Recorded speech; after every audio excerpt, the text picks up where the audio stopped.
नमस्कार दोस्तों, स्वागत है आपका ज्ञान सर एजुकेशन ऐप में। यूपी ट्रिपल एससी के एग्जाम्स के, वनडे एग्जाम्स के, एसएससी एग्जाम्स के, पुलिस एग्जाम के, रेलवे एग्जाम के फ्री इनिशिएटिव आपको इसी चैनल में मिलते रहेंगे। चैनल को सब्सक्राइब जरूर कर लीजिएगा और वीडियो को लाइक और शेयर जरूर कर लीजिएगा। और हमारे ऐप ज्ञान सर एजुकेशन ऐप को गूगल प्ले स्टोर से आप इंस्टॉल जरूर कर लीजिएगा। इसमें सारे वनडे के एग्जाम्स के कोर्सेज आपको मिलेंगे बहुत ही कम दामों में। तो दोस्तों, पीईटी के टॉपिक वाइज पीवाईक्यू सीरीज के एक और वीडियो में आपका स्वागत है। आज हम लोग हिस्ट्री में ही एक टॉपिक है इंडियन नेशनल मूवमेंट, जो पीईटी के सिलेबस में दिया हुआ है। साफ साफ 5 सवाल इससे आते हैं, 5 नंबर का। तो इसके पीवाईक्यू देखते हैं कि इसमें किस तरह के सवाल पूछे जाते हैं, ठीक है। और पीईटी का एग्ज़ाम डेट बहुत जल्द आ सकती है आपके सामने, तो इसकी तैयारी आपकी अच्छी होनी चाहिए, नहीं तो आप अदर फॉर्म नहीं भर पाएंगे। 3 साल की वैलिडिटी हो गई, बहुत सारी वैकेंसी इससे आएंगी। तो कंप्लीट पीईटी का बैच आप स्टडी फॉर सिविल सर्विसेज पे ज्ञान सर एजुकेशन ऐप पे ले सकते हैं। इसमें टेस्ट सीरीज़ भी आपको प्रोवाइड होगी, हाई स्टडी मटेरियल भी मिलेगा, एक्सक्लूसिव वीडियोस भी मिलेंगे। तो इतना जितना एग्ज़ाम के लिए ज़रूरी है, बढ़िया सा कट ऑफ, बढ़िया सा परसेंटाइल बनाने के लिए, तो आप कर सकते हैं। बाकी अदर वनडे एग्ज़ाम को भी टारगेट कर सकते हैं आप। यूपीएसआई है, एसएससी है, जूनियर असिस्टेंट, लेखपाल, सभी के बैचेज हमारे चल रहे हैं। इन नंबरों पे आप जोड़ सकते हैं। कह रहा है पहले सवाल में, निम्नलिखित में से किसने अपने सहयोगियों को यह महसूस करने के लिए प्रेरित किया था कि संविधान सभा ब्रिटिश निर्मित थी और ब्रिटिश योजनाओं पर काम कर रही थी, जैसा कि ब्रिटिश चाहते थे, है ना।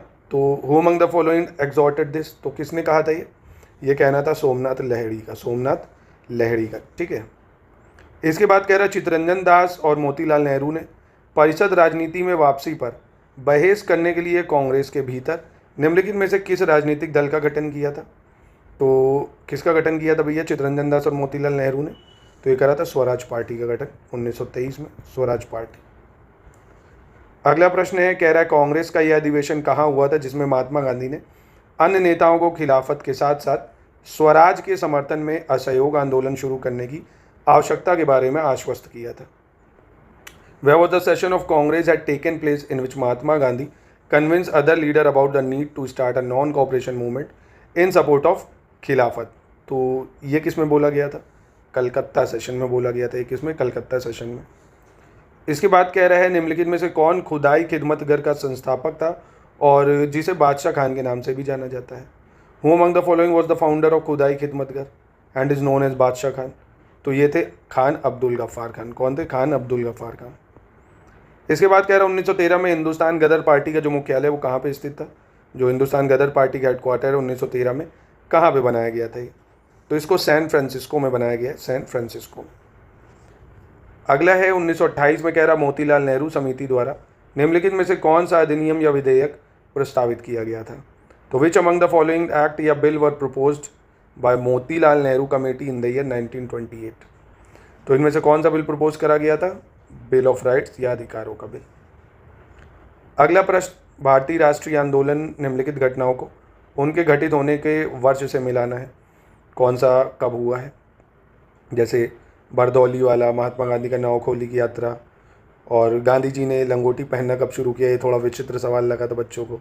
और अहमदाबाद में मिल मजदूरों की हड़ताल।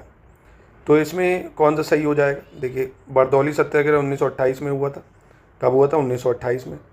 और महात्मा गांधी विजिटेड नोआखली, तो ये 1946 में विजिट करा था। लंगोट पहनने की बात करें तो 1921 से पहनना शुरू करा, और mill worker strike 1918। C option हो जाएगा यहाँ पे। अगला कह रहा है वर्ष 1922 में असहयोग आंदोलन को निलंबित करने के बाद गांधी जी को अहमदाबाद में गिरफ्तार कर लिया गया और कितने वर्षों के साधारण कारावास की सज़ा सुनाई गई थी। तो कितने वर्षों के लिए इनको गिरफ्तार करा गया था, 6 वर्षों के लिए इनको गिरफ्तार करा गया था, 6 मंथ्स के लिए। इसके बाद कह रहा भारत सरकार अधिनियम 1935 भारत के लिए ब्रिटिश संसद द्वारा पारित सबसे लंबा अधिनियम था।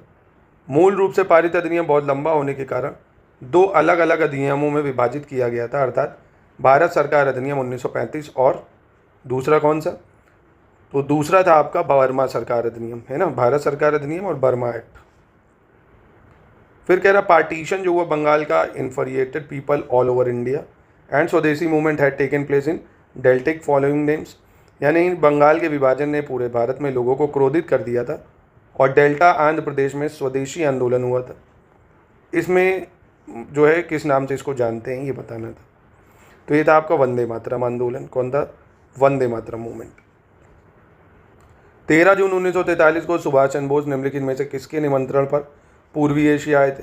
Subhash Chandra Bose had come to East Asia on an invitation from which of the following 13 June 1943।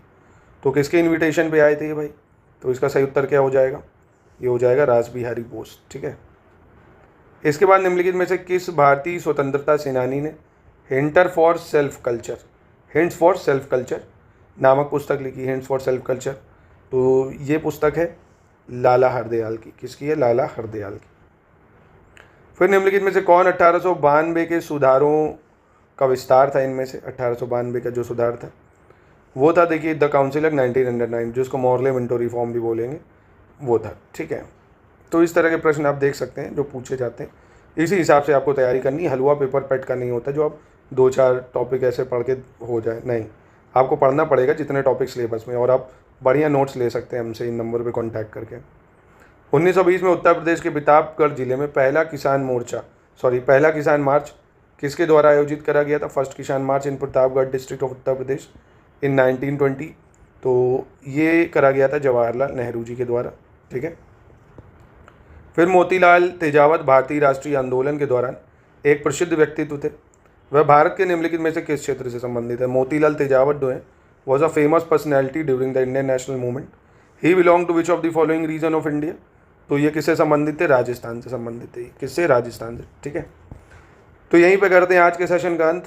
धीरे धीरे आराम से चीज़ें आपको क्लियर होंगी। तो ऐसे ही डेली लेक्चर को फॉलो करिए। हर एक टॉपिक के PYQ PET के हम लोग देखेंगे।